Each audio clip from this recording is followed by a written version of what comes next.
Hey guys, in this video, I'll show you how you can download and install Microsoft Excel for free. So make sure to watch this video till the end and let's get started. First of all, open the Microsoft Store app on your PC or laptop and make sure to log in using your Microsoft account.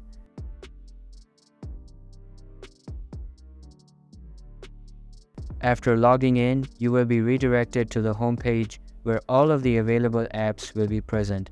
Now click on the search bar at the top of the screen and search for Office 365.